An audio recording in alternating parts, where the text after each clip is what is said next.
Hey everyone, and welcome back to Deck Building with Bahumaut.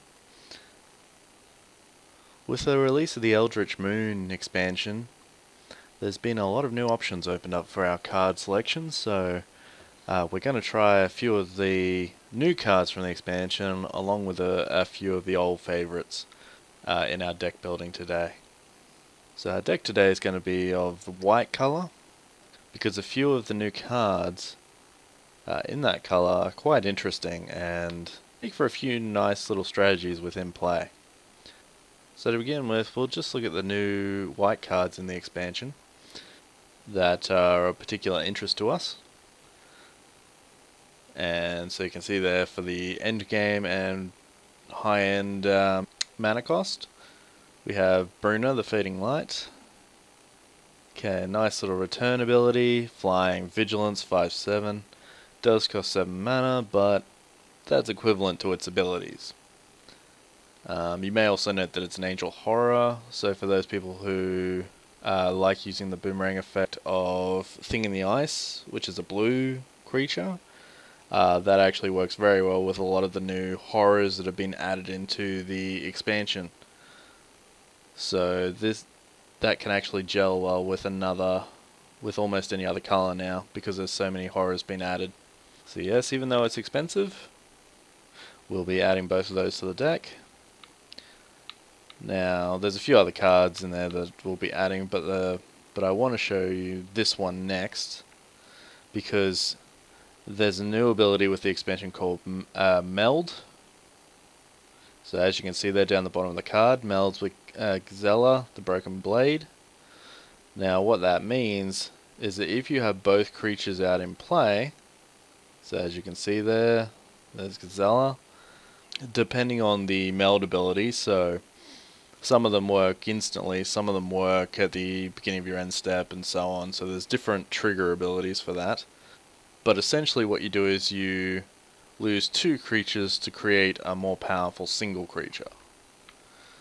So if you lose both of these creatures, so Gazella and Bruna, what happens is, as a result, you get Brizella, Voice of Nightmares, which essentially combines all the abilities of the other two,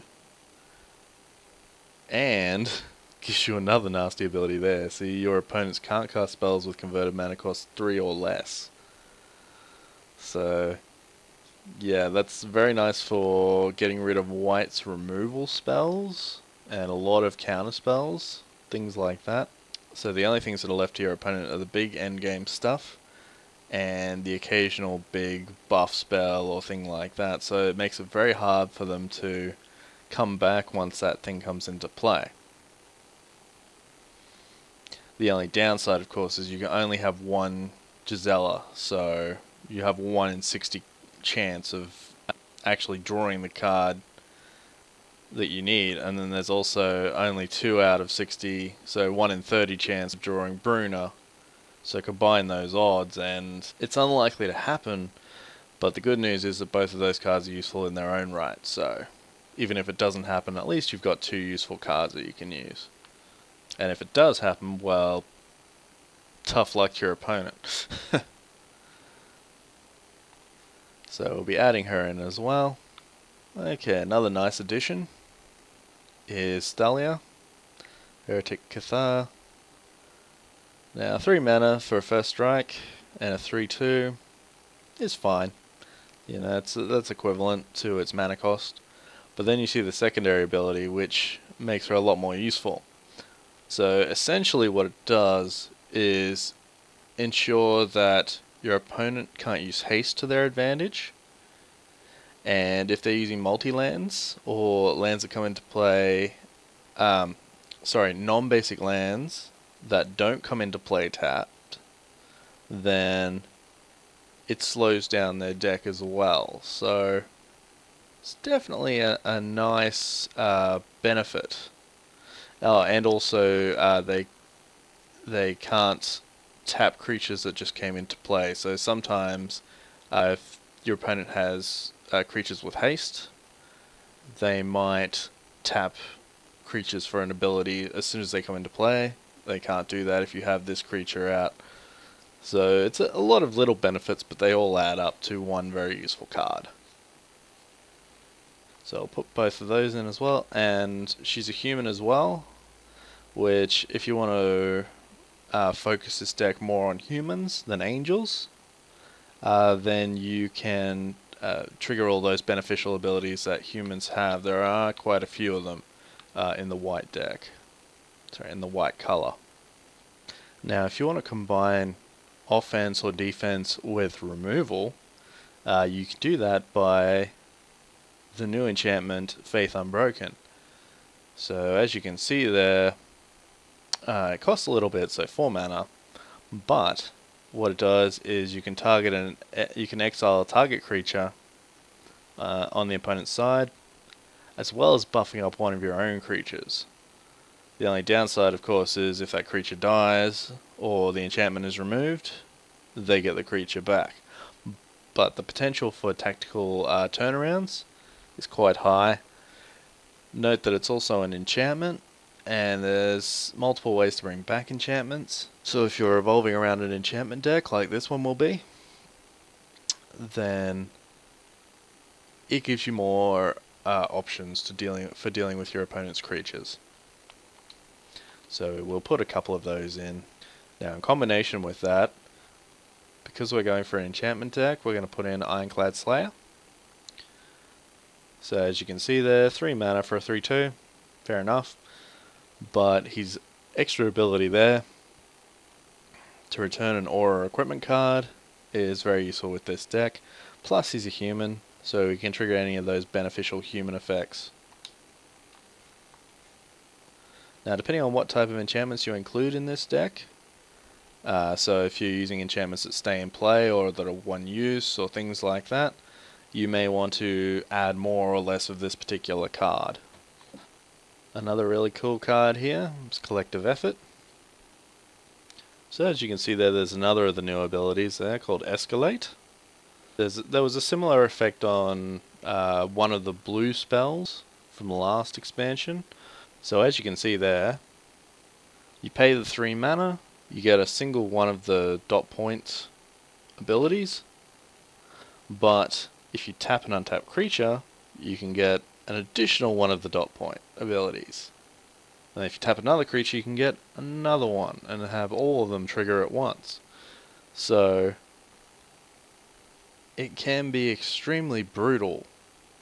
Plus, you don't have to pay any additional mana, which is particularly nice.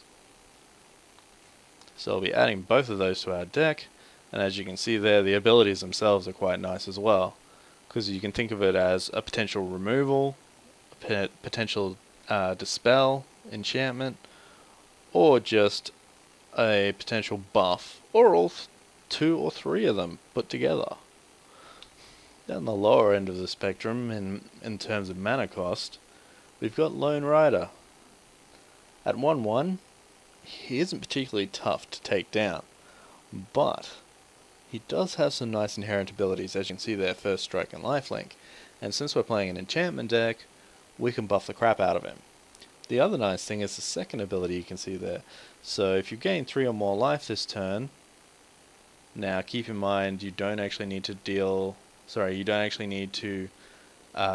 gain 3 life using Lone Rider. This can be done with any method.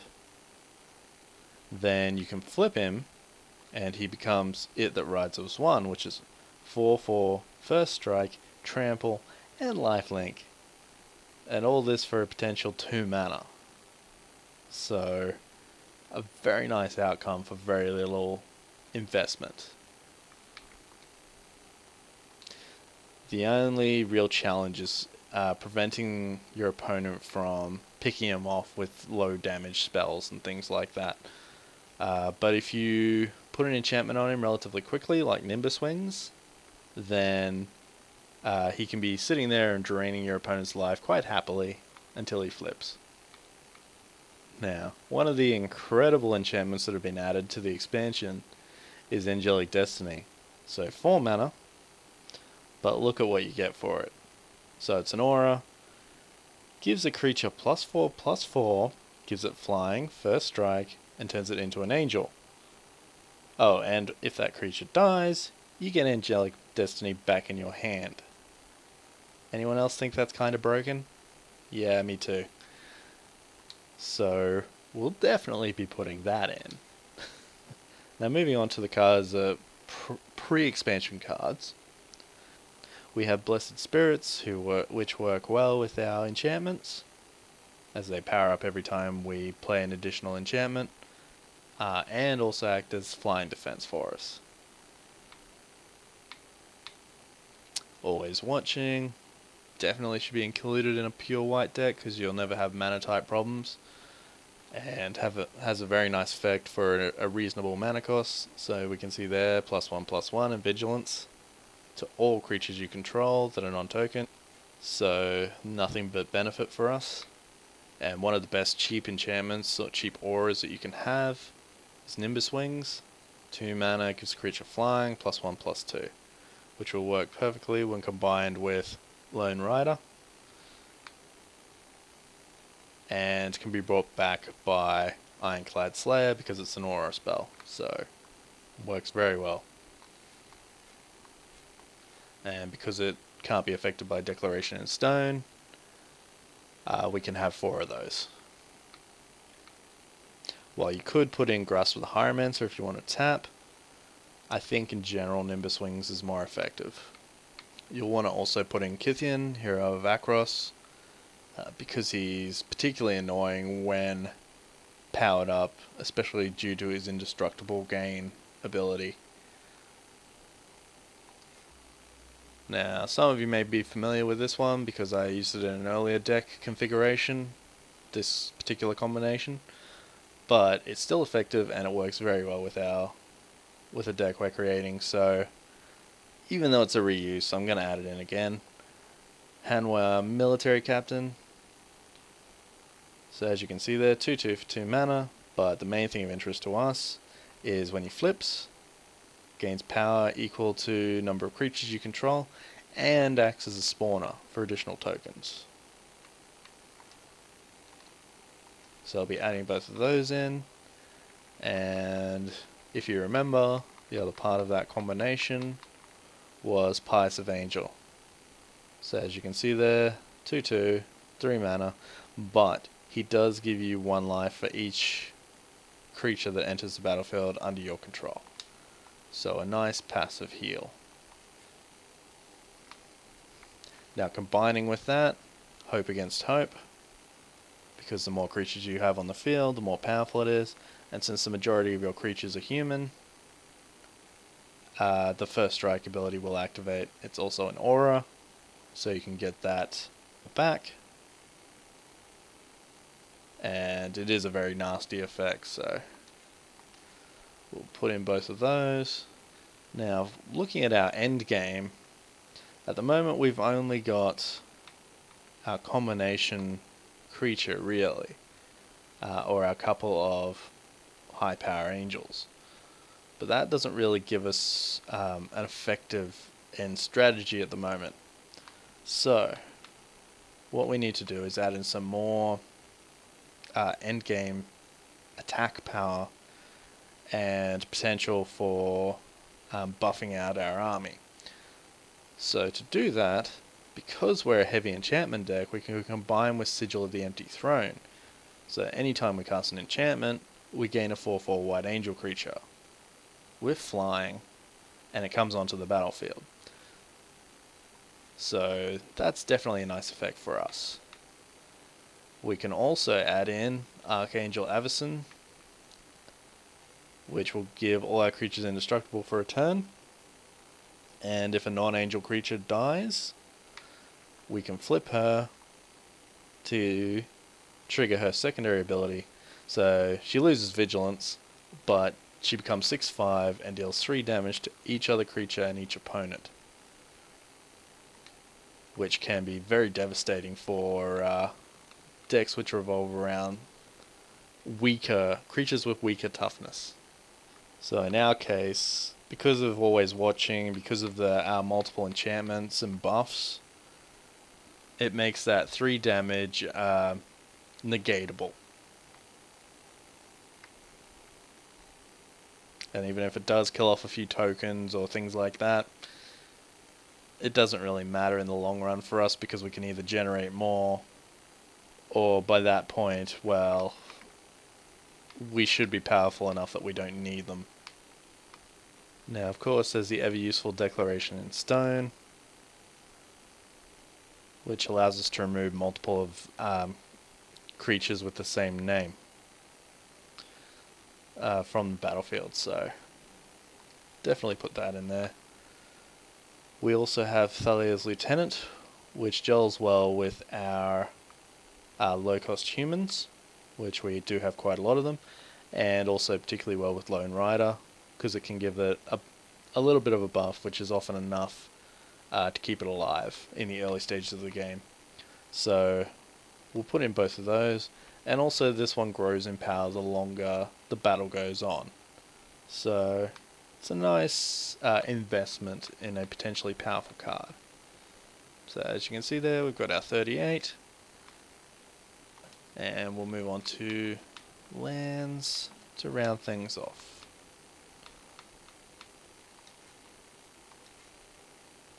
So a couple of Rogue's Passages for stalemates, all 3 Blighted Steps, because we'll have the potential for large amounts of creatures. We can combine that with Westvale Abbey in the off chance that we'll want to trigger it and gain Ormondale, 9/7 flying lifelink indestructible haste demon. Okay, and the rest of it will just be plains.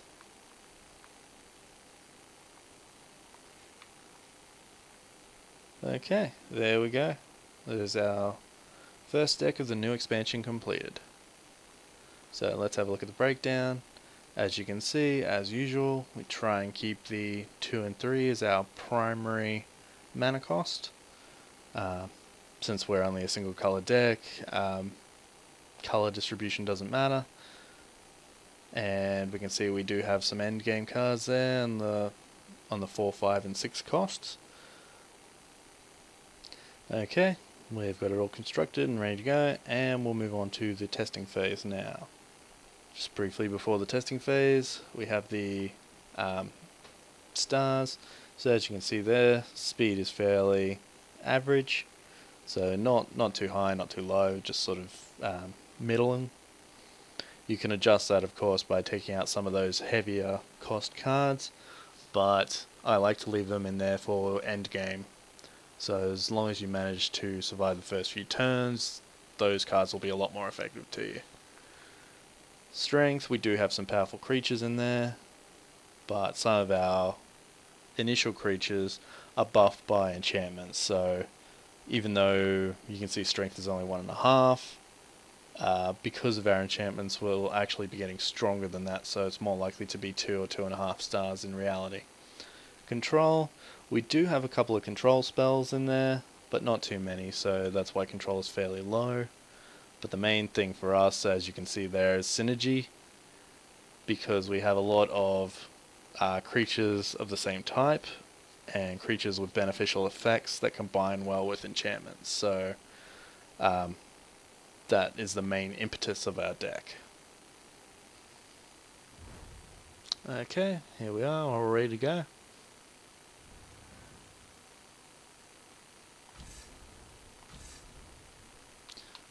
Alright, so we didn't get any of our really low cost cards, but at least we got our 3 lands, and we got a few that we can get to relatively quickly.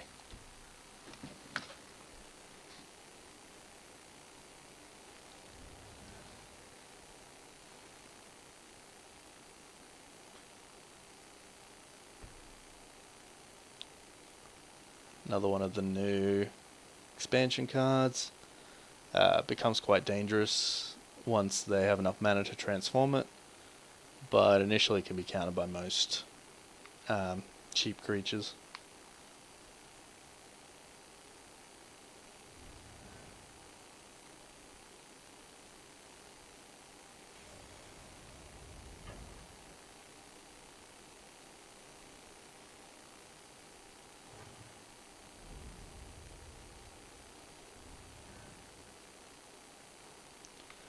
Now the good thing for us is we can play Thalia, and she has first strike, so it'll stop the 2-1 from attacking us, unless it gets removed somehow by a spell.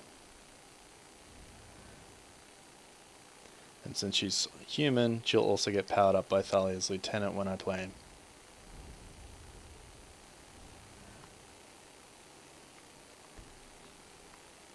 Okay, so we've now got a few more options, but I'm going to play Thalia's Lieutenant early.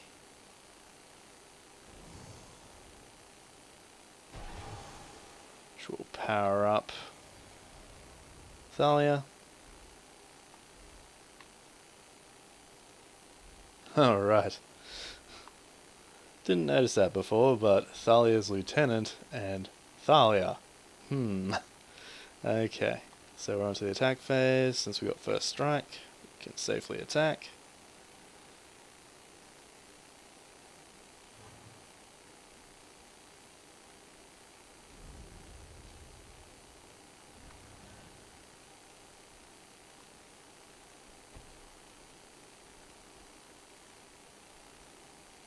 Which I assume they're going to put on the 2-1 so that it can attack.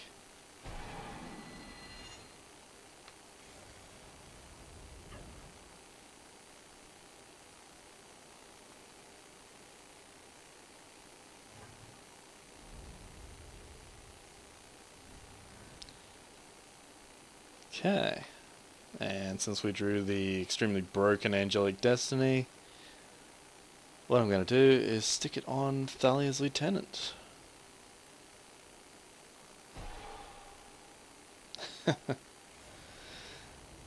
Okay, so in response I'll return with 9 damage.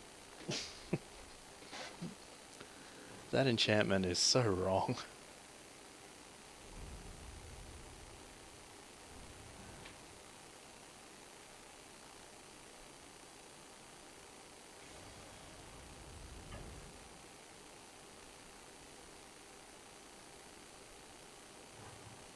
Okay, we'll take the 1 damage. And what have you got for us now? Oh, Nimbus Wings. That'll work well with Dahlia. And win us the game, unless they have fog.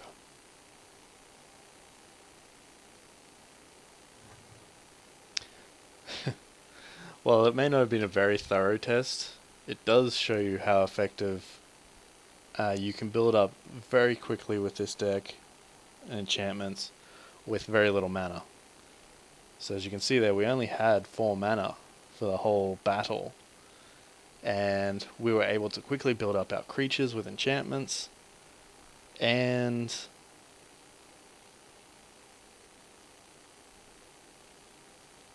defeat our opponent, which is the main focus of this deck. There are also a lot of enchantment cross abilities, things like that, as well as some endgame powerful creatures that can combine with the new Meld ability. But the main core of the deck just boils down to powering up your creatures with enchantments and pounding through your enemy's defenses. Now, of course, you can modify this to tilt it more towards an offensive spell deck by including a lot of kill or removal spells from the white side of things, or you can add in more human cards and or combine it with green to give things double strike or trample, because there's a lot of green and white human cooperation cards.